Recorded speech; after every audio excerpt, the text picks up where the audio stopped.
0311 UTC, Farside Trauma Center, Daedalus Basin, Lunar Farside, 384,400 kilometers from Earth.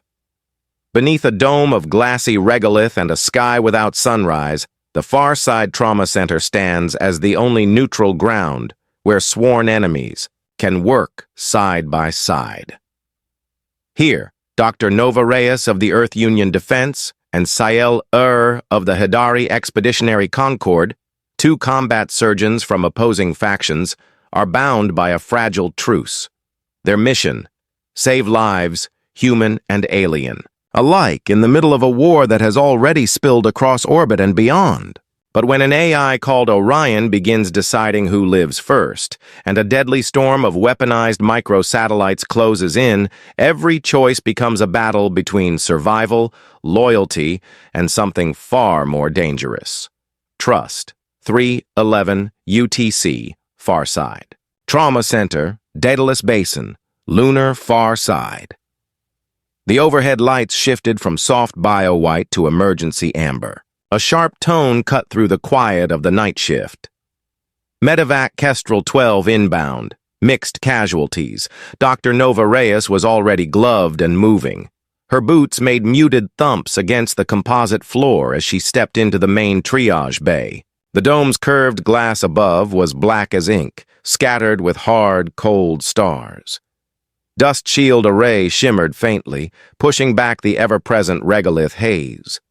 "Orion," she said, breath even, voice clipped. "Give me the pre-brief." The AI's calm voice descended from the ceiling. 2 criticals. 1 human male, thoracic trauma with probable lung puncture. 1 Hedaari male, photolymph rupture. Estimated survival gain, Hedaari, 38% if photon sleeve intervention within 9 minutes. Human, 34% if thoracic decompression within 6 minutes. Nova's brow tightened. "Recommendation? System optimal priority," Orion replied. "Hedaari first, human second." The triage doors slid open.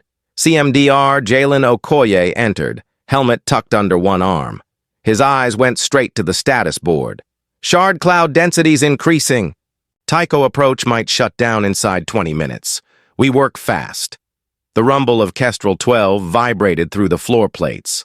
The medevac craft breached dust shield with a ripple of static discharge. The rear hatch opened before the hiss of... The landing locks had even faded. Aris Kwan jumped down, guiding 2 gurneys at once, both unstable. No time to waste. On the first bed, a human Marine. Skin pale under the med lights, one hand clutching his side where crimson had soaked through a temporary seal. On the second, a Hedaari. Copper-toned skin fractured. By glowing lines under translucent dermis, the broken veins of light flickering like a failing circuit. Sael Irh followed, taller than everyone in the bay. His 4-fingered hand stayed close to his chest, a ritual of focus. "I require photon sleeve sutures immediately," he said, voice low, precise. Nova stepped to intercept.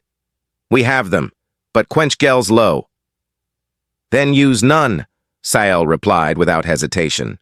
"Gel occludes photolymph flow. It must be sleeved first," Orion's voice came again. "Confirmed. For Hedaari photolymph systems, quench gel is contraindicated before photon sleeving." Jalen's voice cut in. "Doctor, the Marine sats are dropping." Nova looked. The human's chest rose shallow, oxygen saturation numbers sliding on the monitor. "Aris, get me chest tube set C, Mara. Prep lattice forge for a 4-centimeter vascular patch, human profile." From behind a visor, Mara Quist's voice came.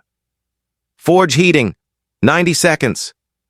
Sael had already framed the Hedaari's wound, with a sterile halo. The glow inside pulsed irregularly, casting faint light across his sharp features. Nova stole a glance. The pattern was mesmerizing, like river systems seen from orbit. "Photolymph?" she asked. "Our oxygen carriers," Sael said. "Light-guided. Lose them. We drown standing." Jalen's comm pinged. "Impact reported. On eastern dust shield." Shard cloud fragments inbound. Nova made the call. 2 tables, 2 teams, concurrency mode. Orion acknowledged. Approved. Shared anesthesia reduced by 10% to conserve supply. Low gravity turned the work into a controlled dance. Nova's PPS-9 cold photon scalpel parted tissue with a hiss, releasing trapped air from the Marine's chest. His body shuddered, then drew in a ragged, desperate breath. "That's it. Keep breathing," she told him. Across the bay, Sael's hands moved with deliberate precision, threading photon sleeve sutures along the ruptured photolymph channel. The alien's inner glow steadied, pulse by pulse. 36% flow restored, Orion reported.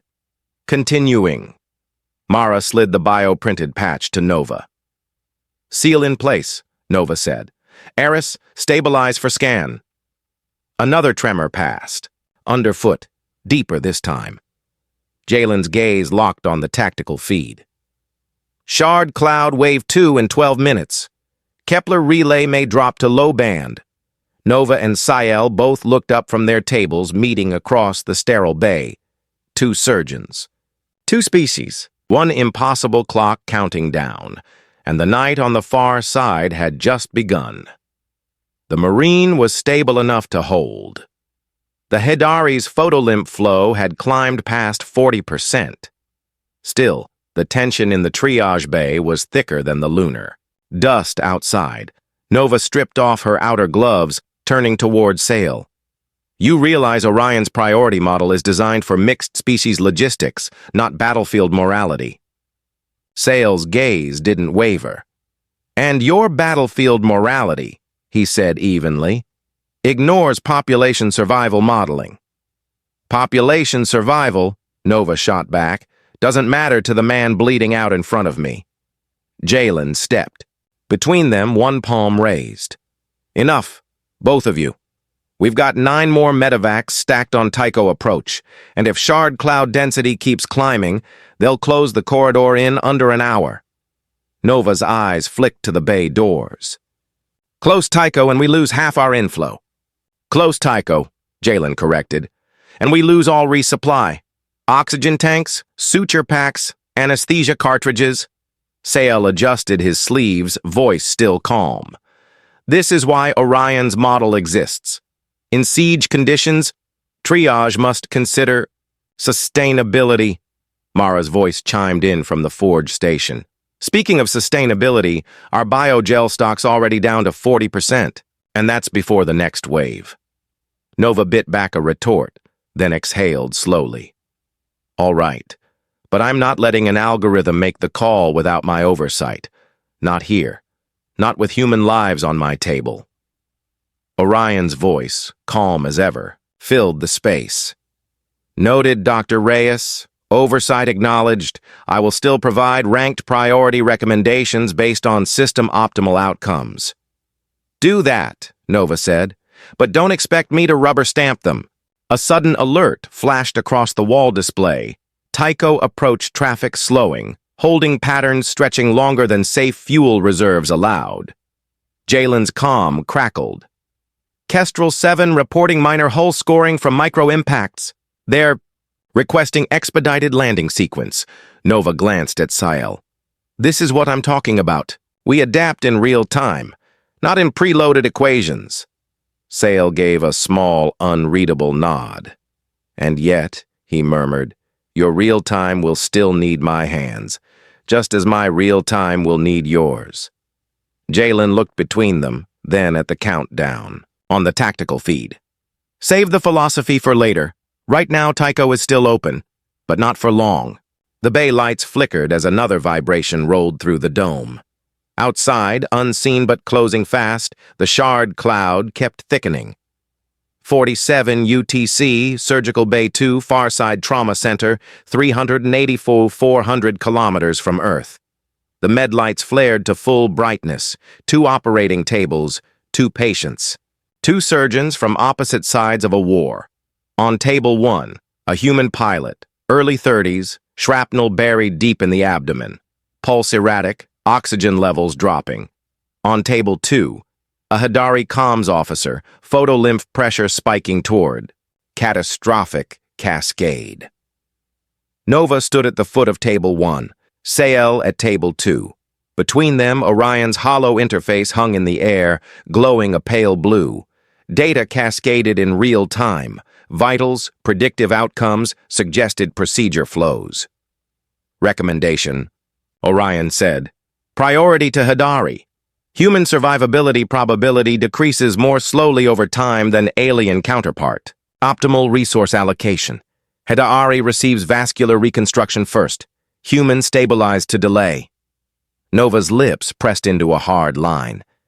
He's bleeding into his gut. You can't delay that. Sael's voice was steady. And if you do not address his photolymph breach now, he will collapse before we even finish your human. Jalen's voice came from the comm overhead. 30 minutes until Tycho approach starts refusing inbound. The next 2 medevacs are already in the stack. Nova looked at the pilot's pale face, then at the alien's chest, where glowing veins flickered like dying embers. Her gut screamed one thing. The algorithm screamed another. She keyed the sterile intercom. Mara, spin up lattice forge for both human vascular patch and photolymph sleeve. I'm not choosing one. That will strain power load, Orion warned. Then reroute from non-essential systems, Nova snapped. Pull from admin lighting if you have to. Sael's eyes narrowed slightly, not in anger, but in calculation. You intend to operate both at once. Exactly, Nova said. You take yours. I take mine. Orion feeds us both vitals in split screen.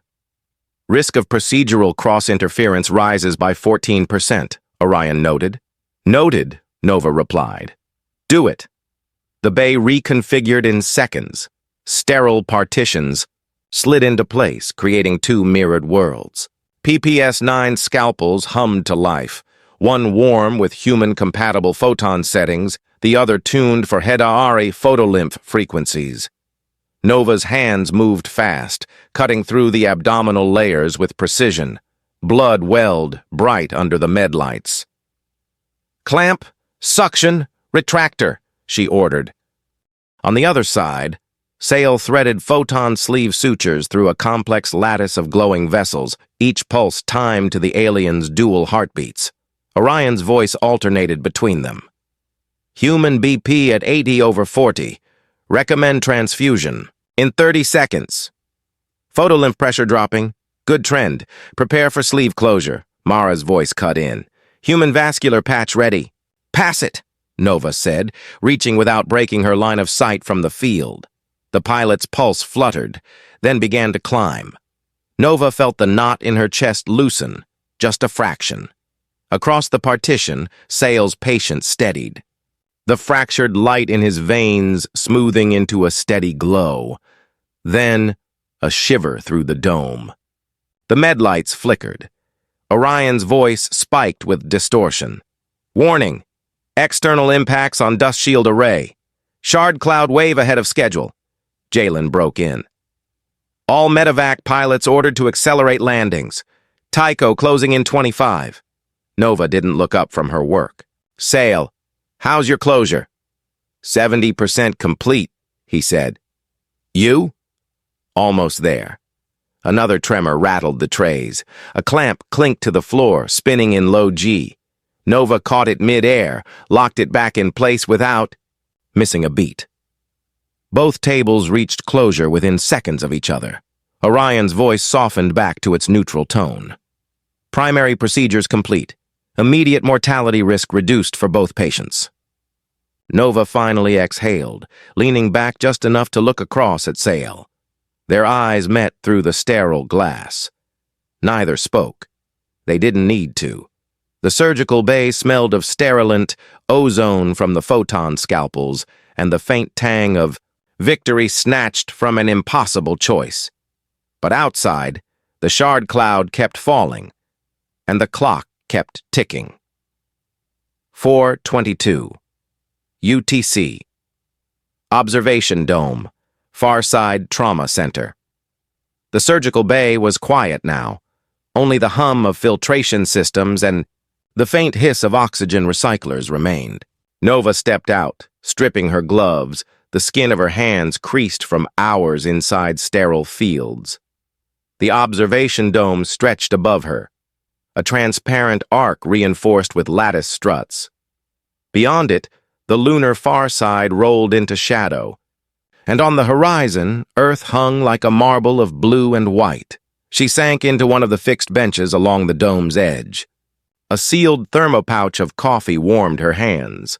Footsteps in low G came from behind. Sael Irh stopped a few meters away. He was still in partial surgical gear, sleeves rolled to his elbows, faint traces of photolymph glow lingering on his skin. "You operate decisively," he said. Nova took a slow sip. "You too. For someone whose anatomy textbooks are nothing like mine." A thin curve touched his lips, not quite a smile. "Anatomy changes. Intent does not." They watched the Earth rise together in silence for a few beats. Its light refracted through the dust shield's faint shimmer, painting the dome's floor in shades of silver. Nova finally asked, "Your patient? Will he make it?" Sael nodded. "If the shard cloud allows the next 24 hours. Mine, too," she said, "though I'll be watching his vitals like a hawk." He glanced at her. "And Orion? Will you watch the AI the same way?" She smirked into her coffee. "Every algorithm needs a human looking over its shoulder." A low vibration trembled through the dome's frame. The sound was distant, almost like thunder in an airless world. Sael looked upward, as if he could see through regolith and vacuum to the swarm beyond. "The storm will be worse before it ends." Nova set the coffee down, her gaze following Earth's slow climb. "Then we'd better be ready for it." They didn't shake hands. They didn't make promises. But in that shared silence, under an alien sky, the first threads of trust began to weave. 39 and UTC, Command Operations Room, Farside Trauma Center. The dome's serenity didn't last. Nova was halfway to the med bay when Jalen's voice came, over the all-call. "Dr. Reyes, report to Ops. Now." She entered the room to find the main holodisplay awash in orbital trajectories. Tycho approach corridor glowed in amber, dotted with medevac transponders, each ringed in warning icons. Mara Quist looked up from her console. "They just dropped the safe lane threshold. Too much debris density. IAAB says they're considering full closure within the hour." Nova's gaze locked on the feed. 5 inbound medevacs, 4 holding in high orbit, 1 already rerouting to Kepler relay for emergency offload. "That's half our scheduled intake. Half our oxygen resupply, too," Mara added. "And quench gel shipments."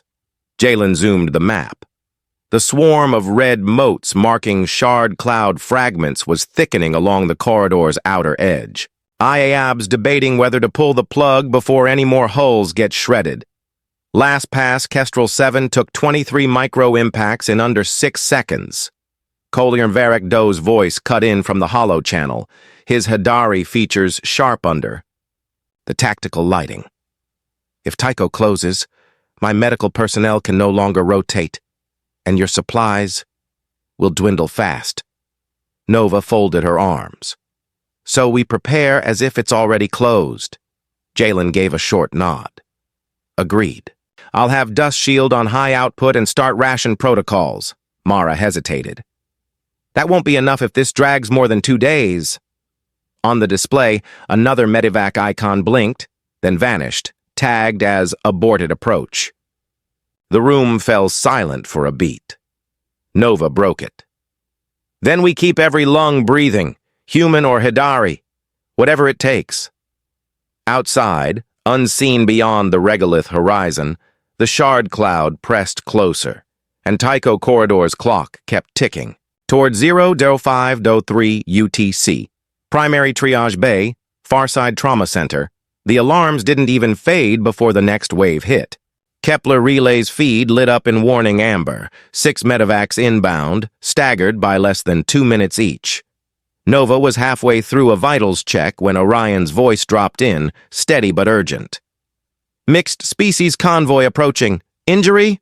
Profiles include thermal burns, compound fractures, and photolymph destabilization. Recommend dividing surgical teams into parallel streams to reduce mortality probability by 19%. She looked at the incoming roster. Names, species, injury tags scrolled past her eyes. 6 ships, 22 criticals, 42 total casualties. Mara, she called. Spin lattice forge for dual compatibility, human and Hedaari, back to back. Already. Doing it, Mara replied, hands flying over the bioprinter's controls. But if we keep running both material streams, I'll burn through our photonic scaffolds in under 6 hours. L'Étienne. Arisquan's voice cut in over the comm. Kestrel 9, requesting immediate docking. We've got 2 cardiac arrests mid-flight. Nova keyed her headset. Bring them straight to Bay 1. I'll meet you there. The triage doors cycled open, letting in a rush of cold, dust-tainted air. 3 gurneys rolled through first.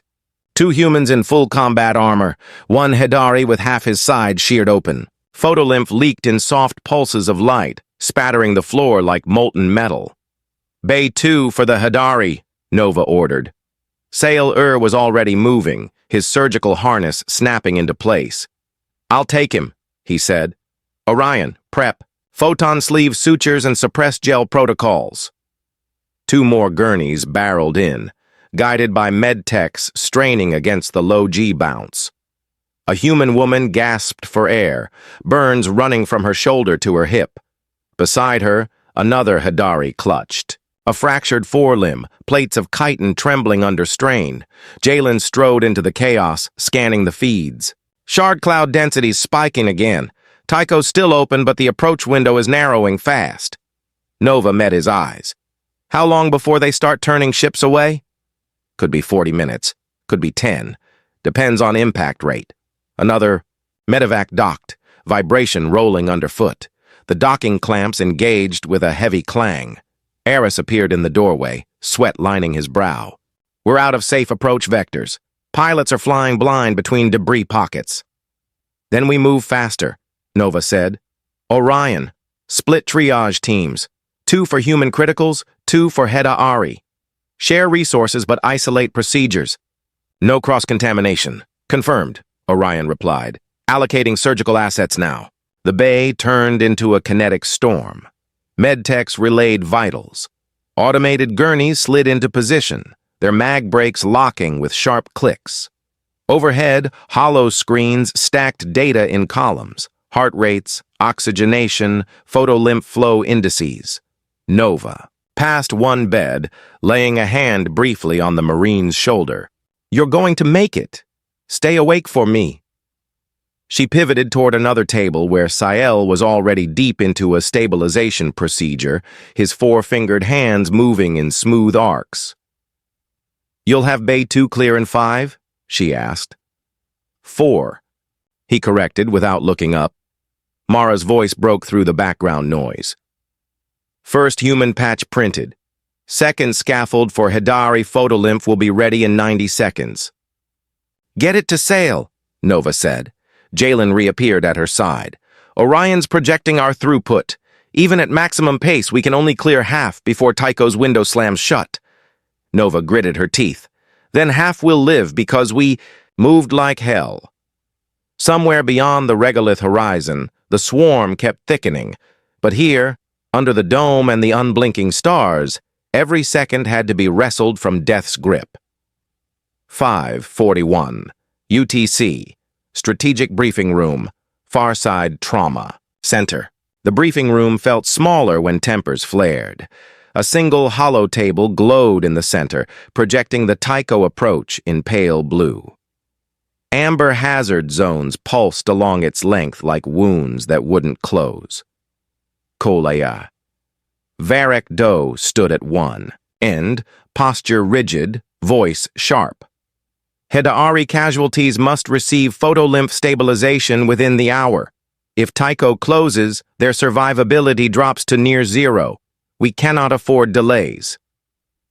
Across from him, an EUD field commander jabbed a finger toward the display. Half my pilots are bleeding in your bays right now.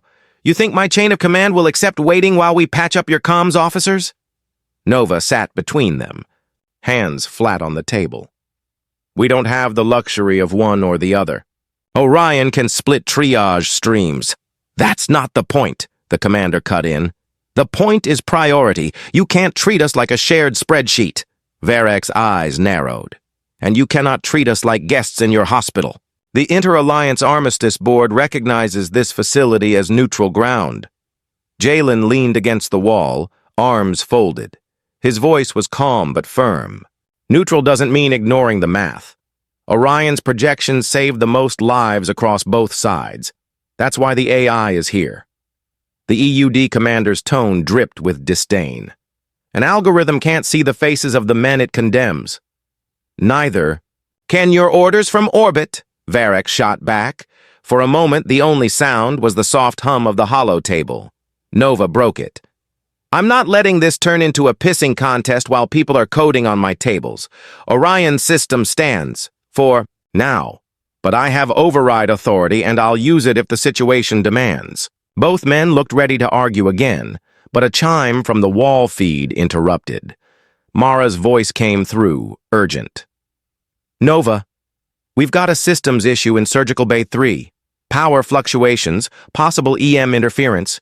You'll want to see this. Nova pushed back from the table. Meeting adjourned. We'll revisit this when no one's bleeding out.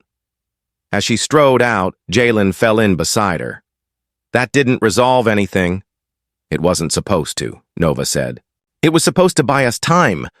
Ahead, the corridor lights flickered, a warning in plain sight. 602, UTC, Surgical Bay 3, Farside Trauma Center. The med lights were steady. The patient's vitals, fragile but holding. Nova's PPS-9 cold photon scalpel traced a careful arc across the rib spread. Each hiss of the beam cutting clean, each movement measured. Then the lights died. For a heartbeat, there was only the sound of her own breath inside the sterile mask. Then the emergency reds kicked in, dim, uneven shadows pooling in every corner. Orion, status, she barked. Electromagnetic surge detected, the AI replied, voice laced with static. Bay 3 power grid offline. Auxiliary reserves at 12%. The cardiac monitor flatlined into silence. Nova's eyes shot to the chest cavity, heart exposed, still. Manual cardiac compression. The nurse at her side slid gloved hands into place, beginning compressions in low gravity, each push met with faint resistance. Jalen's voice thundered in over the comm. Shard cloud fragment just clipped the east dust shield, shorted half the east wing's circuits. Engineers are isolating the fault, but you've got 5 minutes on backup before life support cuts. Nova looked at the open chest, at the still heart, at the dwindling oxygen readout. 5 minutes wasn't enough. Options, she demanded. Orion hesitated, a flicker of blue across its hollow. Nearest functioning surgical bay, Bay 5, Hedaari configuration. Sterile protocols incompatible with human microflora. Estimated transfer time with portable pump, 90 seconds. Sael Irh. Voice entered the channel, calm but urgent. Bring him. My bay is prepped. I will adapt my protocols. That's against... The nurse began, but Nova cut her off. It's that, or he dies on this table. Seal the cavity for transfer, now. They worked fast. A temporary bioplastic cover went over the open chest, ports feeding into a portable perfusion pump. The patient was secured to the mag gurney, oxygen lines clipped tight.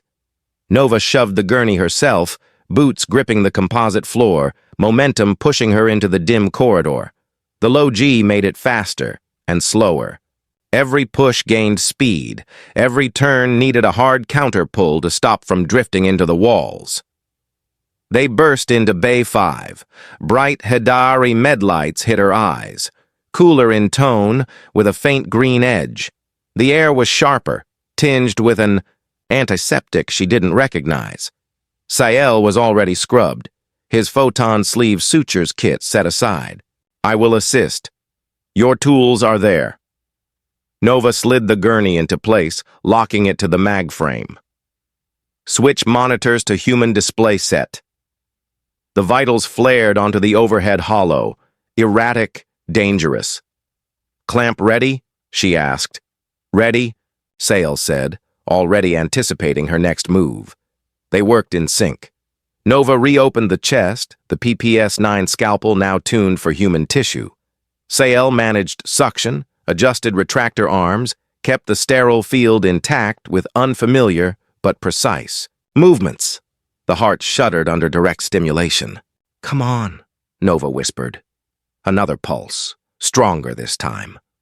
The line on the monitor climbed back into rhythm. Sael's voice was low. "Your patient will live."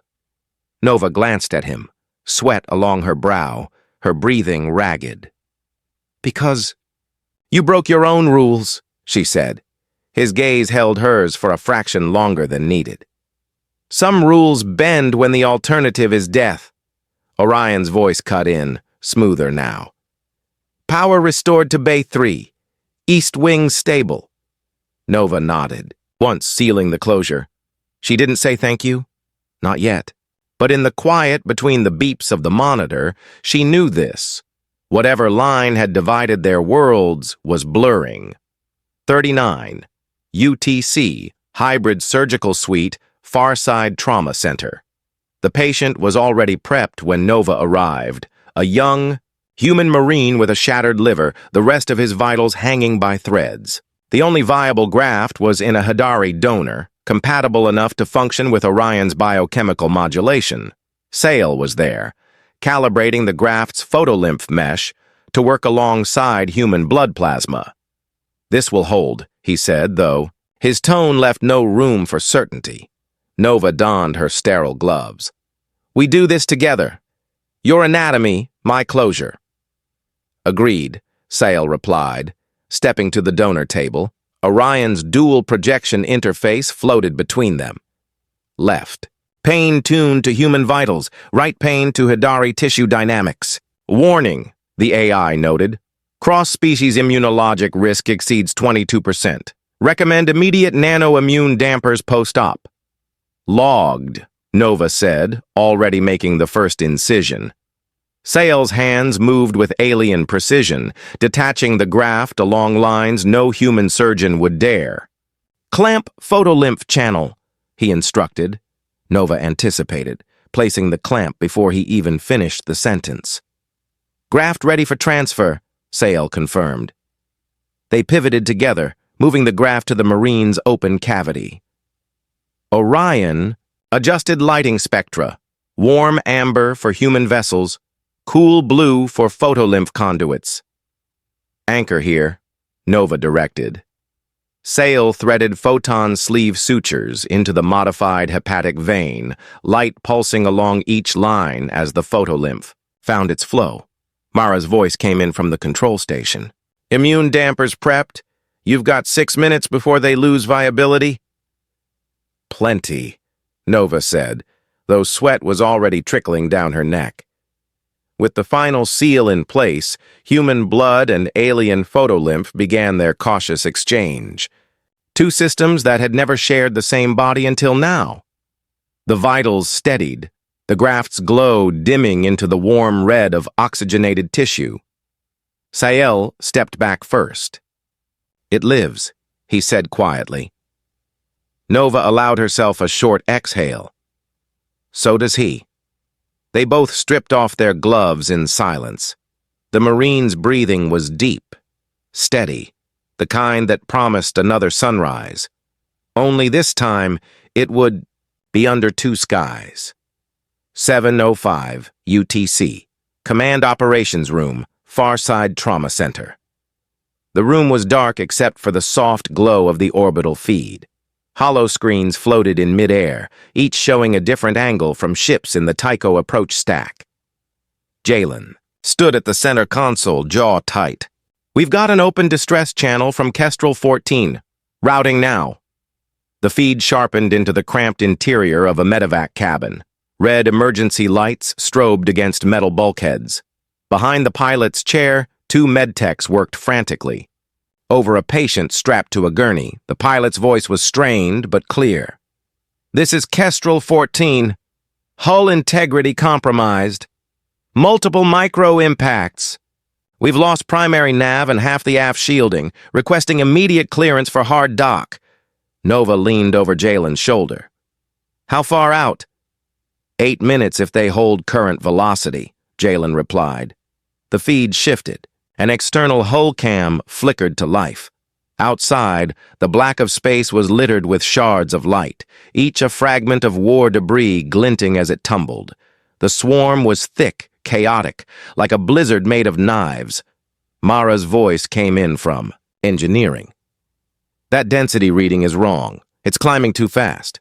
We're looking at triple what Orion predicted this morning." Nova's eyes narrowed. "Orion, confirm." "Confirmed," the AI said. "Shard cloud front advancing at 1.3 kilometers per second. Collision probability for unshielded vessels exceeds 60% within the next 40 minutes. Varek. Doe's hollow image materialized beside them, the Hedaari officer's expression grim. "If Tycho closes now, half the ships in that stack won't make it to Kepler Relay." Jalen's hands tightened on the console. "If we leave it open, we risk losing the approach entirely." The feed from Kestrel 14 jolted violently. One of the medtechs slammed into a bulkhead, bounced off, and kept working. Sparks showered the cabin from an unseen impact. Nova's voice cut sharp. "Get them priority clearance. Bay 2 ready for intake." Jalen glanced at her. "That's bending protocol." "Then bend it," she said. "Every minute we wait, the cloud gets thicker." Outside the dome, invisible to the naked eye, the shard cloud kept spreading across the Tycho corridor, a closing fist they couldn't afford to ignore. 0318 UTC, Command Operations Room, Farside Trauma Center, Lunar Farside. The alert came through as a single, sterile line of text across the main holo display. Tycho approach. Corridor. Lockdown. All traffic suspended. No preamble, no countdown. Just a decisive order from the Inter-Alliance Armistice Board. Nova stood frozen for half a second, stethoscope still slung around her neck from an unfinished triage round. Around her, the room shifted from quiet coordination to a low, chaotic Voices overlapped. Medical staff, security, engineers, all trying to process the same brutal fact. The artery to Earth had just been severed. On the central projection, Kepler Relay's orbital feed showed the Tycho corridor from above. What had been an open path only hours ago was now shrouded in a glittering, roiling haze. Shard cloud debris, so dense it looked like a storm made of fractured glass. Tracking overlays flickered red with projected impact vectors, CMDR. Jalen. Okoye's voice was calm, but carried the weight of a sealed verdict. Dust shield array is shifting to emergency mode. Triple-layer defense. Energy draw up by 35%. We'll start losing non-essential systems within 12 hours. From engineering, Mara Quist's voice cut in over comms. Non-essential. Means climate control, half the sterilizers, and maybe the secondary surgical lights. If we push the shield any harder, we risk burnout on the field coils. Tadaris Kwan's channel crackled with static from Kepler Relay. 2 medivacs tried to punch through before the closure. Both took hull damage, microfractures. They're docked for repairs. I'm grounded until the board lifts that order, if they ever do. Kolir Varek Doe of the Hedaari Expeditionary Concord stepped forward, his posture rigid, voice edged. "Your lockdown strands my wounded too, Dr. Reyes. Without Barnard's photolymph conduits arriving, the survival curve for my patients collapses in less than 3 days." Nova met his gaze. "We're all stranded now." The low hum of the dust shield deepened, a subsonic vibration that seemed to settle into everyone's bones. Outside, through the observation dome, its faint crimson shimmer glowed against the black.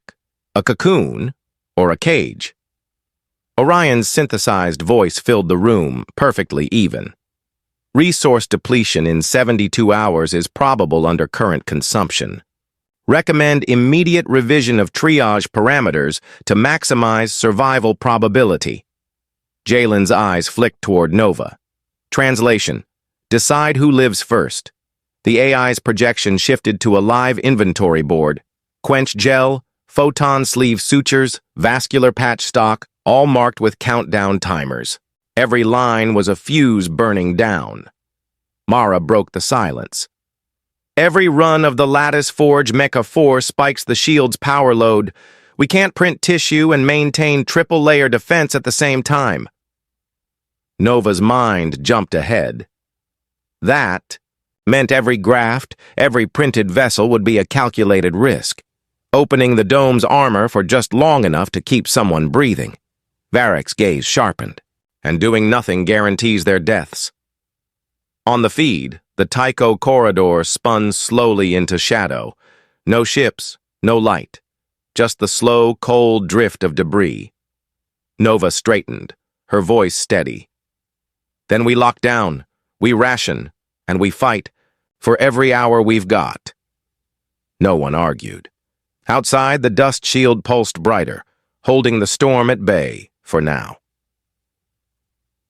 2:14. North Mining Dome, Inner Maintenance Corridor. The emergency klaxons were still wailing, their rhythm matching. Nova's pounding heartbeat. Sael moved beside her, his long strides nearly silent despite the armored boots. A fine mist drifted through the corridor, a product of the sudden breach in the dome's outer wall. The pressure drop was minor for now, but the system's sensors had triggered an automatic lockdown, sealing off sections like steel coffins. Nova tapped her wrist console, bringing up the real-time structural readout. Damage is localized. Northwest quadrant, level C, pressure holding for the moment. Her voice trembled despite her effort to sound composed. Sael's alien eyes flicked to the holographic display. Localized damage does not mean harmless, he said, his voice low but urgent. This pattern, it's deliberate. Nova's stomach tightened. A mining accident? Maybe. But sabotage? That would mean someone inside was trying to unravel the fragile truce holding this place together. They reached the bulkhead door. Sael took the lead, attaching a manual override clamp to the lock. The mechanism hissed, steam curling upward. The metal slab groaned before sliding open, revealing the jagged wound in the dome wall. Shards of transparent alloy jutted inward, like glassy teeth, and beyond them, the harsh shimmer of Sarathi desert night, violet sands shifting under starlight. Nova's helmet visor adjusted automatically, filtering the glare. She could see the faint trail of impact marks leading up to the breach. A micrometeorite? She guessed aloud, though she didn't believe it. Sael crouched, running a clawed fingertip along the fracture lines. No, energy scoring. From the inside. That was worse. Much worse. A faint vibration pulsed underfoot, too steady, too rhythmic to be random environmental noise. Nova's mind raced. Whoever caused this might still be inside, and if the lockdown continued too long, oxygen reserves for the sealed sectors would drop to dangerous levels. Sael rose, locking eyes with her. We need to move fast before they erase their tracks. Nova nodded, forcing herself to match his pace as they headed deeper into the restricted sector. Her wrist console chimed. A private message, encrypted, unsigned. Leave it alone. She didn't slow, but a cold wave ran down her spine. They were already too deep to turn back. 45. Main engineering bay, peripheral medical station in orbit. Around Denebris 4. The smell of scorched carbon fiber hit Nova before she even cleared the corridor hatch. The Lattice Forge MK4, the only bioprinter capable of generating both vascular and neural pathways in real time, sat in the center of the lab, its casing split like a cracked eggshell. A thin ribbon of smoke curled upward, carrying the acrid tang of burnt polymer and overheated superconductors. Sael was already there, his four-fingered hands working in a blur, cutting the main power feed before the damage could spread to the life support grid. "It's gone," he said, voice low but sharp. The shard cloud fragment punched through the outer hull. We didn't see it on sensors. Too small, too fast. Nova's heart sank. Without the lattice forge, they couldn't print the synthetic arteries, capillaries, and nerve endings that a patient in the next bay desperately needed. Captain Revar, the patient, was bleeding out from internal ruptures caused by an earlier decompression accident. His vitals were already dropping into the red zone. "Estimated repair time?" Nova asked, even though she knew the answer. Sael shook his head. 20 hours minimum, and that's if I can source superconductive gel and a fresh biopolymer matrix. Which we don't have. She stared at the flickering status display. The lattice forge's core was offline, coolant levels critical, and the nano fabrication bay had warped from the blast. The redundancy units? Destroyed weeks ago in a supply pod accident. In the med bay, the monitors screamed, long, drawn-out beeps that meant Revar's oxygen saturation was crashing. Nova's hands curled into fists. "Then we find another way." They sprinted into storage level 2, bypassing rows of decommissioned equipment from older eras. The emergency kits were outdated, but she spotted something, a Mark II synthgraft printer. It could print skin, cartilage, and basic connective tissue, but not vascular networks. "That won't work," Sael said, but Nova was already dragging it toward the lift. "We print the scaffolding," she said breathlessly, "then integrate it with preserved donor vessels from cryo storage.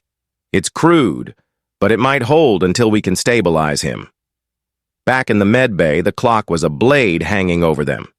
7 minutes until total circulatory collapse. Sael prepped the donor. Tissue, his alien physiology giving him a speed advantage when working with delicate biological strands. Nova hacked the synthgraph's firmware mid-run, overriding its safety limits to allow micro-lattice weaving at higher density. The machine groaned and whined under the strain, but the scaffold took shape, thin, translucent, like spun glass. Nova's hands trembled as she guided it into place while Sael sutured the donor vessels directly into the printed frame. Revar's vitals fluttered, dipped, then, miraculously, began to climb. Weak, but climbing. The medbay's alarm softened into the rhythmic beep of a heart refusing to quit. Nova allowed herself a breath, but she didn't smile. The synthgraph's fix was temporary. 20 hours at best before tissue rejection began. They had bought time, nothing more. "We need that lattice forge back online," Nova said quietly. Sael's gaze shifted toward the broken machine, its ruined frame still smoldering. "Then we'd better strip the wreck and rebuild it from whatever's left, because when this patch fails, there won't be a second chance." 4. Triage Bay Gamma. The air in the med bay was thick with antiseptic fumes and tension. The lattice forge MEMSA-4 sat dead in the corner, its once glowing assembly chamber dark, its containment field cracked from the earlier blast. The patient, a Terran cargo pilot named Rin Calder, lay pale and motionless on the bioslab, his vitals fluttering dangerously. A shard of composite shrapnel had severed 3 major arteries and shredded a section of lung tissue. Without a vascular graft and lung patch within the hour, he would bleed out internally. Nova's hands hovered over the manual kit, the surgical gloves trembling just enough for her to notice. "We can't fabricate the grafts anymore," she muttered. "Not with the forge down." Sael was already stripping down the side panel of a diagnostic scanner. "The forge isn't the only thing on this deck with microfab capability. It's just not meant for tissue." Nova's eyes snapped to him. "You're suggesting we repurpose an imaging nanoprinter?" It can lay conductive polymers at the micron scale. If we can hijack its control interface and swap the feedstock, we might print the vascular lattice, Sael said, his voice low but steady. Nova exhaled sharply. The medbay was silent except for Rin's irregular breathing. She looked at the dwindling supply crates stacked in the corner. Half were marked for the Sarathi wards, part of the fragile treaty they were all here to uphold. Her gaze flicked to the chrono. 47 minutes. Do it. I'll prep the lung patch manually. The next half hour blurred into a race against the ticking seconds.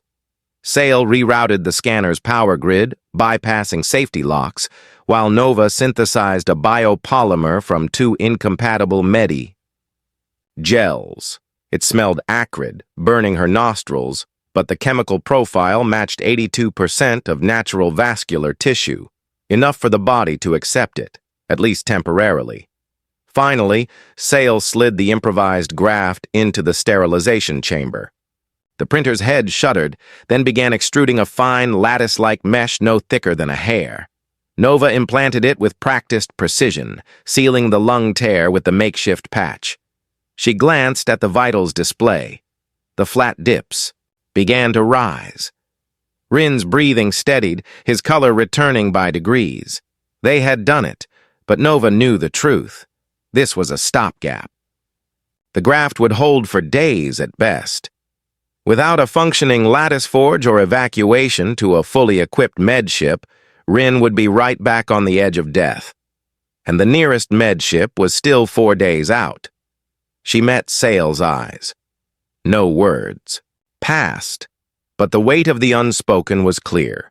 They had bought time, but at a price neither of them could yet calculate. 47. Orelli Station, North Observation Ring. The hum of the station's life support systems was steady again, but the air still carried the faint smell of burnt wiring from the earlier power outage. Nova leaned over the console, her fingers dancing across the holographic map of nearby space. Sael stood beside her, his tall, lean silhouette framed by the viewport's star field. "Something's moving," Nova said quietly, tapping a faint blip on the outer perimeter scan. At first, it looked like debris, a slow, tumbling shadow, but the longer she watched, the more deliberate its motion seemed. It wasn't drifting. It was approaching. Sael's brow furrowed, the faint iridescence in his alien eyes reflecting the data stream. That's no asteroid. Look at the trajectory. It's adjusting to avoid the drift of the asteroid belt. The console pinged with a soft, urgent tone. Long-range sensors flickered, then restabilized. A compressed data burst had arrived, riding on an old civilian frequency. It was faint, almost smothered by static, but the message came through in bursts. Station. Evacuate. Inbound contact. Hostile. Nova exchanged a look with Sael. Who still uses that frequency? Someone desperate, Sael replied. Or someone trying to hide from the official channels. The blip on the map split into 3 smaller signals, all of them accelerating. Nova's heart thudded. She opened a secure channel to command, but the line spat back with an access error. Jammed. That alone told her more than she wanted to know. This wasn't a random incident. Sael adjusted the viewport filters, and in the darkness, faint silhouettes emerged. Angular hulls, sharp like blades with engine glows that pulsed in a rhythm Nova had never seen before. His voice dropped. They're not from your fleets, and they're not Sarathi ships either. Her stomach tightened. Then who the hell are they? The station's low-level alarms began to thrum through the floor. Not the loud, panicked klaxons, but the deep pulsing kind meant only for senior staff, the kind that warned of threats too close for comfort. Nova glanced at Sael. His jaw was set, but his eyes were calculating. If they've jammed communications, they're coming. In for a reason, and it's not diplomacy. She keyed a command to reroute power to the outer shields, but the system returned a priority override.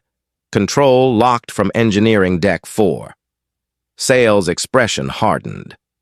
That deck's supposed to be empty. For a moment, neither of them spoke. The hum of the station felt louder now, almost oppressive. Then Nova straightened, her voice steady but low. "We need to move. Whatever's coming, it's already inside our perimeter, and maybe inside our station." 03. Farside Trauma Center, Daedalus Basin, lunar far side. The first impact was almost delicate, a faint metallic ping that echoed through the surgical deck. Nova barely noticed it over the steady rhythm of the heart monitor in OR2, but then came the second and the third, sharper, heavier, rattling the instrument trays. "Shard cloud." CMDR Jalen Okoye's voice crackled over the internal comm. "All personnel brace for incoming debris. Impact wave in 20 seconds. The room froze for half a breath. Then the building shuddered, a deep, resonant tremor that seemed to rise from the lunar bedrock itself. Lights flickered overhead.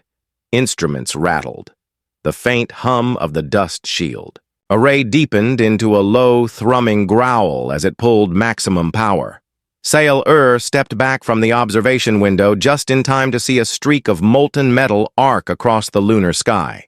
"Velocity, higher than predicted," he murmured, his alien voice tight. "That wasn't random drift. They've accelerated." Nova's mind ran through the last IAAB brief. The shard cloud was supposed to skirt the lunar far side, most fragments decaying into harmless dust. But the pings on the status board told a different story. Dozens of impacts, some registering kinetic energies in the megajoule range. The floor rocked again. A tray of PPS-9 scalpel modules slid off the counter and clattered across the sterile tiles. Somewhere above them, something heavy sheared loose and crashed, followed by the distant hiss of venting atmosphere. "Seal breaches on Deck 5 and 7, Jalen barked over comms. "Kepler relay switching to backup channel. Primaries gone." Nova looked up sharply. Losing Kepler's main relay meant a 3.6-second delay on medical data exchange with Earth and Barnard's Star B. In trauma surgery, that might as well be an eternity. She hit the OR interlock panel. "We need to suspend non-critical procedures," she said into the comm grid. "If dust shield goes down, we're looking at direct penetrations into the triage dome." Mara Quist's voice cut in from engineering. "Already rerouting power to the array, but it's eating through reserves. We've got maybe 6 hours before we have to start shutting down non-essential systems. And by non-essential, I mean heating." The temperature drop was already noticeable, a subtle bite in the air as the environmental controls throttled back. Sael moved closer, lowering his voice. "Your human shielding systems are impressive, Dr. Reyes. But if the shard cloud continues to accelerate, this facility won't hold." Nova's jaw tightened. "Then we keep it together until it does." Another impact slammed into the south perimeter, sending a muffled boom through the walls. The surgical lights swayed on their mounts. Outside the dome, clouds of pulverized regolith billowed upward in slow-motion plumes, catching the cold lunar light. Orion Triage V3's voice came through the overhead speakers, calm as always. "Alert! Probability of mass casualty influx within 45 minutes has risen to 72%. Recommend pre-allocating critical care resources." Nova could almost hear the unspoken follow-up, and decide now who won't get them. She tapped the comm to Jalen. "Status. On outer hull? Scattered penetrations. Nothing catastrophic yet," he replied. "But the array's taking direct hits. If it fails, we lose our dust mitigation. Every speck of regolith turns into a bullet at those velocities." For a moment, the comm was silent except for static. Then Mara's voice came back, urgent. "You've got incoming on the Tycho approach corridor. Medevac craft, heavy damage. They're flying manual. If they miss the glide path, they'll slam into the basin." Nova's chest tightened. If they aborted the landing, those aboard would die. If they let them land, They'd be bringing the wounded straight into a facility already stretched to the limit. She locked eyes with Sael. Get pre-op ready. Whoever's on that ship is about to become our next priority. Outside, the lunar horizon lit with streaks of molten debris, a silent fireworks display born of war's leftovers, hurtling from nowhere toward the fragile shell of the Farside Trauma Center. The storm had arrived. Farside Trauma Center, OR Block Delta. The medevac skids barely touched the landing cradle before its side hatch blew open. Smoke poured out, carrying the metallic tang of scorched alloys and burned polymers. Leodaris Kwan stumbled down the ramp, one arm in a makeshift sling, shouting over the wind from the landing jets. Multiple casualties, his voice cracked, from the helmet comm. Pressure burns, shrapnel, decompression injuries, 3 critical, 2 unstable. Nova didn't wait. She was already running, surgical team in tow. The first stretcher emerged. A Terran soldier, armor plates warped, a jagged shard of composite protruding from his chest. Behind him, 2 more, 1 human, 1 Hedaari, both unconscious, their breathing shallow. Inside the triage dome, Orion's calm, synthetic voice cut through the chaos. Priority order updated, assigning Nova Reyes to OR1, assigning Sael Irh to OR2. Nova glanced across the hall just as Sael intercepted the stretcher carrying the EUD soldier. His clawed hands were surprisingly gentle as he examined the injuries, even as 2 medtechs hesitated, uncertain. EUD and Hedaari forces hadn't stood on the same side of a battlefield in years. Move, Sael ordered quietly, and the hesitation broke. The techs wheeled the soldier into his OR without another word. In OR1, Nova was already gloving up, the sterile fabric tight against her skin. The soldier on her table was young, maybe 19, with shrapnel lodged dangerously close to the pulmonary artery. Every second the fragment stayed, his chances dropped.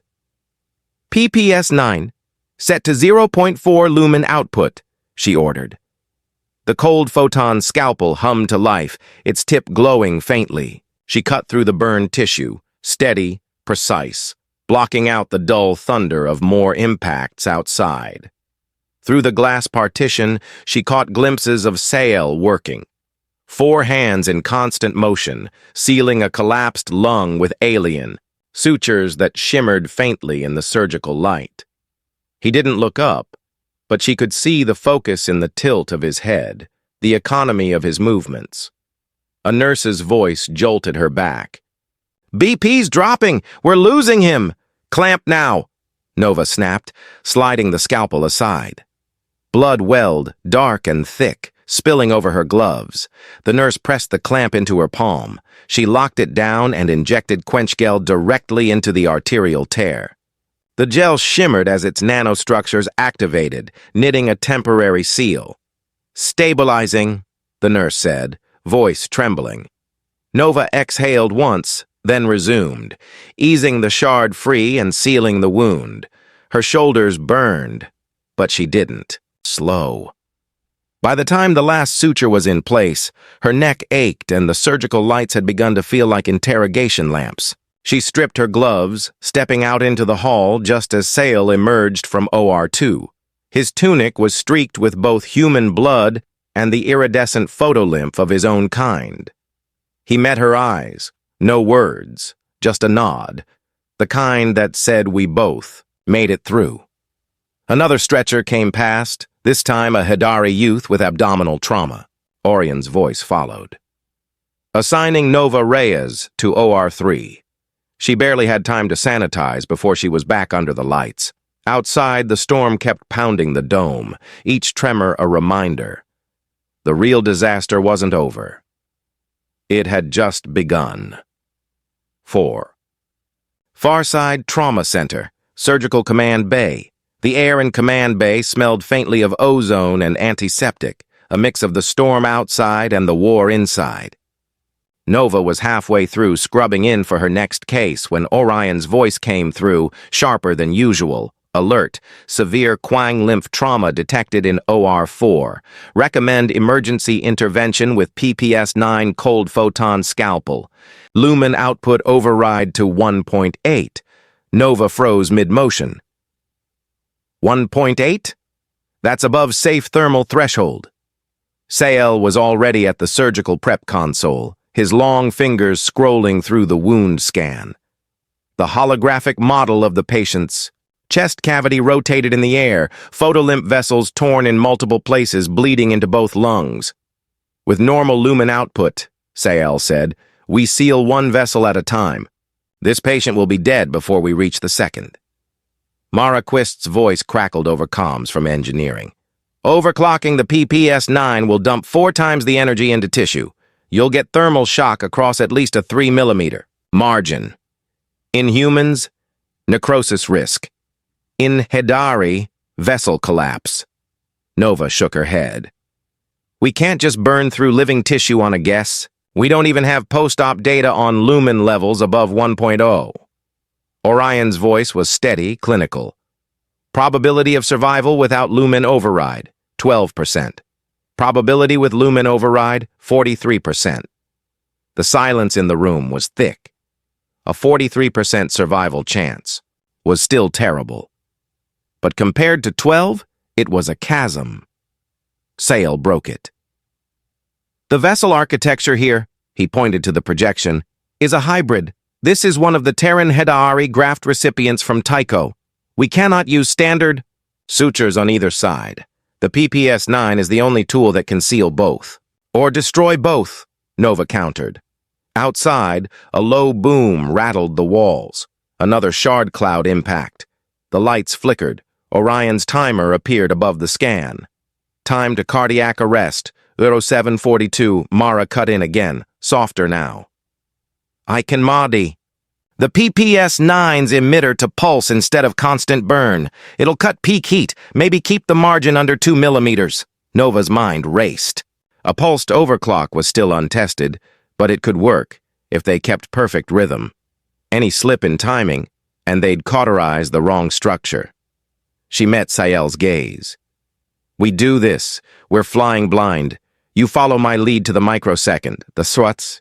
Alien's pupils narrowed in assent. Agreed, we save them or we fail together. Within minutes, the PPS-9 lay between them.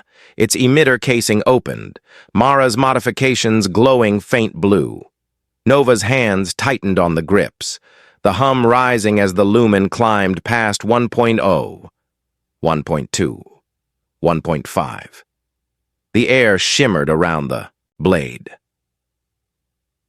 Inside OR4, the patient's chest was open, the hybrid vessels glistening with both red blood and faintly luminescent photolymph. Nova steadied her breath. Pulse 3, she said. The blade flashed. Once, twice, 3 times, sealing the first vessel. The tissue curled and fused under the photonic arc. Sael was already on the second vessel, his movements impossibly precise for someone with 4 fingers per hand. Next pulse, he said. The seconds bled away. 06, 10. 05, 32. The room was silent except for the soft whine of the overclocked scalpel and the distant rumble of impacts. At vessel 6, a drop of photolymph spattered Nova's visor. She blinked it away, shifting to cover a bleed on the human artery. The blade pulsed, and for a fraction of a second, she thought she'd gone too deep. The monitor screamed, heart rate plummeting. Pressure, she barked. Sael's hand was already there, clamping the sight with alien precision. The line steadied, weak but holding. 4:01. Aero 3, 12. One last pulse. The final vessel sealed. The lumen dropped to safe levels, the PPS-9's hum fading to a whisper. Nova leaned back, sweat stinging her eyes despite the chilled air. Orion's voice broke the tension, vitals stabilizing. Probability of survival now 61%. Nova and Sael exchanged a glance. Not victory, not yet, but a shared recognition. They'd pushed the edge and come back alive. Outside, the shard cloud still roared against the dome. Inside, they'd just proven that the line between saving and destroying was thinner than a photon's edge. 46. Farside Trauma Center, OR Prime. The surgical board flickered with a simultaneous alert from OR5 and OR6. One patient, Taryn, massive thoracic trauma. Internal bleeding uncontrolled. The other, Hedaari, spinal rupture with a severed photolymph mainline. Both would die within the hour. Orion's voice filled the hall. Available surgical capacity. One team. Recommend prioritization. Nova stared at the board. No, we don't. Choose! We take both! Sael's crest rose in disbelief. 2 patients, incompatible physiology, 1 surgical suite? We just made the PPS-9 do the impossible, Nova shot back. We can split the table, divide the space, run both procedures in parallel. Jalen's voice broke in over comms from command. Reyes, if you split OR Prime, you have your surgical support. The risk is death either way, Nova. Cut him off. Mara appeared in the doorway, still in her grease-stained engineering smock. I can adapt the OR's sterile field generator to create 2 isolation zones. It'll be tight, but it'll work. Minutes later, OR Prime was transformed. 2 surgical islands under 1 dome of light, separated by a faint shimmer of force from the modded field. On one side, the Terran soldier lay pale, his heartbeat erratic. On the other, the Hedaari. Warrior's bioluminescent veins pulsed weakly, the photolymph leaking with each heartbeat. Nova took the Terran side. Sael moved to the Hedaari. The hum of the PPS-9 filled the air as they began, their movements almost synchronized, sealing vessels, repairing damage, calling for instruments without looking. At one point, Nova's hand faltered, the soldier's. BP crashed. She reached instinctively for a hemostatic patch, only to find Sael's voice in her ear. Clamp first, then patch, same as your left hand just did. She followed. The bleed slowed. Across the shimmer, she saw him reroute a photolymph, channel with a precision that defied the tremor of the impacts outside. The minutes bled into each other. The storm outside became just vibration in the soles of their boots, the sound of suction pumps, the controlled breathing of 2 surgeons who refused to concede. Finally, Nova sealed the last suture. Sael, seconds behind her, locked the final. Photolymph graphed into place. Orion's tone softened. Both patients stabilized. Survival probability, 68% and 71%. Nova straightened, her shoulders aching. Across the field, Sael met her eyes. There was no triumph, no relief, just the unspoken truth. They had gambled with 2 lives and won. This time, 22, Farside. Trauma Center, OR Prime Recovery Bay, the surgical field generators powered down with a low sigh, leaving the 2 patients lying under steady, sterile light. Machines hummed softly, their displays a calm green. For the first time in hours, the room was quiet. Nova peeled off her gloves, the snap of the elastic sounding far too loud. Her hands trembled from fatigue, from adrenaline, from knowing exactly how close they had come to losing both. Sael stepped over the faint scorch mark where the isolation field had run. In his hand, he carried a data pad already displaying the dual surgical log. 2 signatures, he said. 1 Terran, 1 Hedaari. The case cannot be classified under either single-species protocol. Nova took the pad. For a moment, she studied the columns of biometrics, the alternating human and alien terminologies. In every line, she saw the proof that medicine didn't have to follow the same lines as war. She signed. The pen left a thin, blue trace across the touchscreen. Then she handed it back. Your turn. Sael's alien script flowed beneath hers, the curves of his glyphs looping into the Terran text like 2 threads woven into the same fabric. The pad chimed softly, the system recognizing the first officially recorded instance of reciprocal surgery in Terran Hedaari history. Jalen's voice came over comms. uncharacteristically low. Command just acknowledged the record. Says IAAB Medical will have to adjust policy. Nova exhaled, long and slow. Outside the dome, the shard cloud. Storm still flared against the dust shield, brief arcs of light flashing across the lunar horizon. But in here, in this bright, sealed room, a different kind of impact had been made. Sael set the datapad down and looked at her. Today, Dr. Reyes, we fought the same enemy, not each other. She gave a tired half-smile. Let's see if that holds when the politics catch up. Neither said what they were both thinking, that the hardest part wasn't the surgery. It was what came after. 512. Farside Trauma Center, Lunar Farside.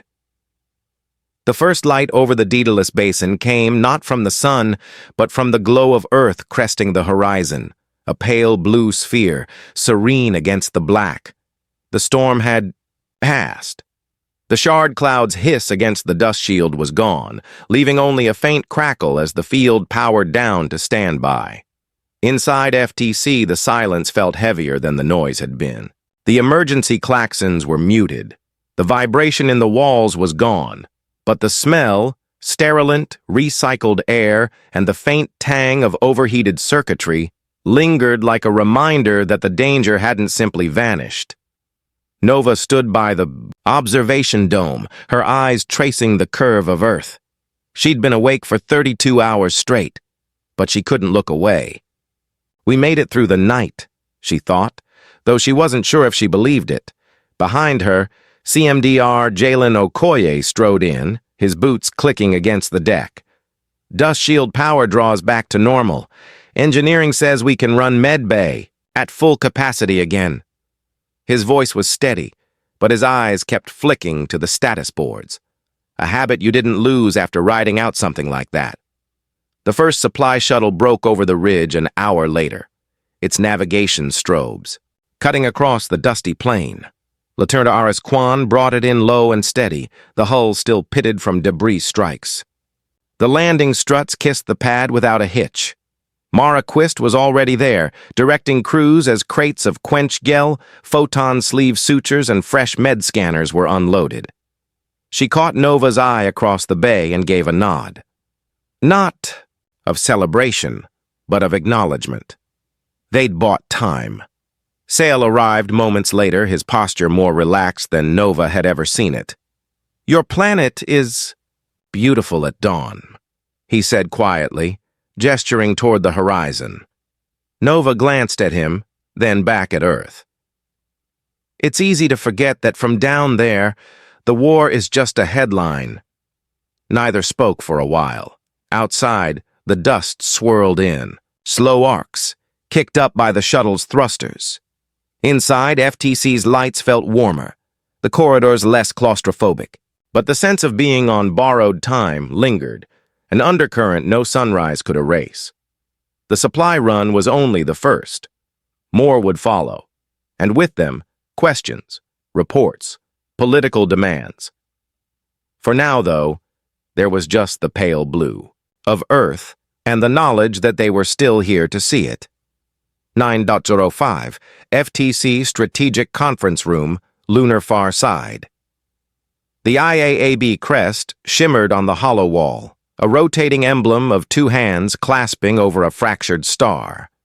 Around the table, faces appeared in real time from Earth, Barnard's Star B, and half a dozen orbital stations. Nova sat between CMDR Jalen Okoye and Kolard Varek Doe. Her hair was still damp from a rushed shower, her pulse nowhere near calm. She'd spent the last 12 hours in surgery, but now the war was in a different theater. Chairwoman Illyra Voss's voice came through, clipped and cool. "We have reviewed preliminary telemetry from the Farside Trauma Center during the Shard Cloud event. Dr. Reyes, Dr. Irh, your operation has been flagged for cross-species protocol breach." Sael's crest twitched, but he kept his tone even. "Both patients lived." "That is not the question," Voss replied. "Our concern is precedent." Reciprocal surgery has no codified framework in the Armistice Treaty. Orion's logs show you bypassed triage prioritization. Nova leaned forward. Orion's numbers didn't factor in what we saw in that room. The choice was simple. Lose one or risk saving both. I'll defend that decision in any chamber you choose. The room fell quiet for a beat, just the faint hum of the hollow feed. Then an IAAB legal officer interjected. We request full surgical data, all Orion decision matrices, and your personal notes within 24 hours. Jalen's jaw tightened. And what exactly will you do with that data? Voss's expression didn't change. We will determine if this instance warrants policy revision or disciplinary action. The connection cut, the hollow wall fading to black. For a moment, no one moved. Then Sael exhaled slowly. They will debate our decision for months. Meanwhile, more storms will come. Nova looked at him, then at Jalen. Then we'd better be ready to make the same choice again. 1418, Farside Trauma Center. Lunar Farside, the medbay didn't feel like the same place it had been 48 hours ago. The klaxons were silent. The surgical queues had thinned. Patients no longer lay in the corridors waiting for a table. They were in recovery bays, their vitals stable, their breathing unlabored. Nova moved slowly through Ward C, checking on each chart. A Terran Marine propped himself up on one elbow to give her a tired salute. Across from him, a Hedaari patient tilted her head in quiet acknowledgement. That simple exchange, no words, just recognition, stayed with Nova as she moved on. In the supply room, Mara Quist was inventorying the fresh crates from the morning shuttle. We're back to 60% stock, she said. Enough to handle standard load, not enough for another storm. Nova nodded, running her fingers over a sealed case of quench gel. Let's pretend we get to have a quiet week, Mara smirked. Sure, and maybe the moon will grow an atmosphere while we're at it. Even the air in FTC felt different, warmer, less metallic. Yet the hum of the dust shield in standby mode was a reminder that they were still in a war zone, still one, warning away from lockdown. From the far end of the ward, Sael appeared, reviewing a data pad. 3 more discharges today, Human and Hedaari, together. His tone was matter-of-fact, but the look in his eyes was something else, a cautious optimism. For the first time since the storm began, Nova allowed herself to exhale without thinking about what would break next. 1:47, FTC Observation Lounge, Lunar Farside. The lounge was quiet, lit only by the soft glow from the dome above. Earth hung on the horizon, a pale lantern against endless black. Nova sat at a small table, near the viewport, nursing a steaming mug of rehydrated coffee.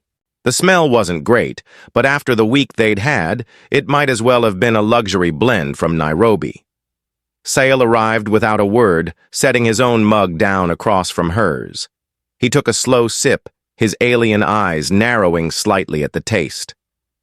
Your species is resilient, he said finally. Even in your choice of stimulants. Nova chuckled, the sound low. We make do. That's the trick to surviving anywhere.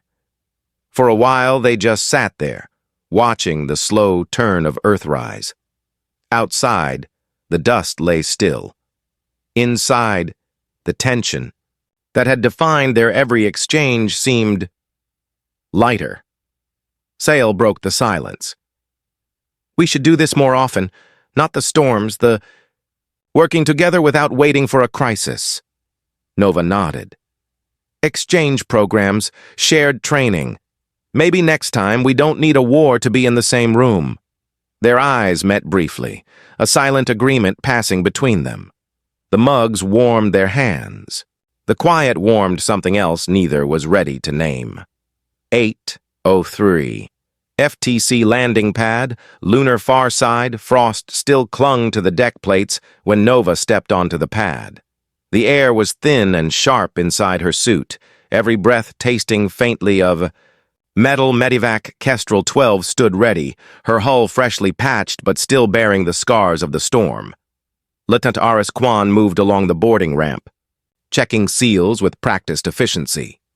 The manifest was unlike any Nova had seen. Terran and Hedaari patients side by side, along with joint medical crews. No segregated compartments, no separate logs, just one list, one destination. Kal Varek Do approached, his voice steady. First mixed transport since the blockade. If it arrives intact, it won't be the last. Nova's gaze followed the ramp as the last patient was guided aboard. She thought of the arguments, the politics, the hours in surgery where life outweighed allegiance. Aris gave her a quick salute before sealing the hatch. The Kestrel 12 lifted, thrusters flaring in the lunar dawn, rising into the pale arc of Earth above. Sael joined her at the rail, his eyes tracking the ship. "Your war isn't over," he said. Nova's voice was quiet, certain. "Neither is yours, but maybe this is how it changes." They stood together until the medevac was just a glint against the black. And so, under the cold light of a distant Earth, a fragile thread was woven between two worlds. It wasn't forged by treaties or signed in marble halls, but in the quiet hum of an operating room and the steady hands of those who chose life over division. The war would go on. The storms would come again. But now, there was a new path forward, and for those who had stood together on the far side, that was enough to keep going. If you enjoyed this story, hit that like button. Share it with friends who love deep emotional sci-fi. And don't forget to subscribe so you won't miss the next journey beyond the stars. Your support keeps these stories alive. Thank you for listening.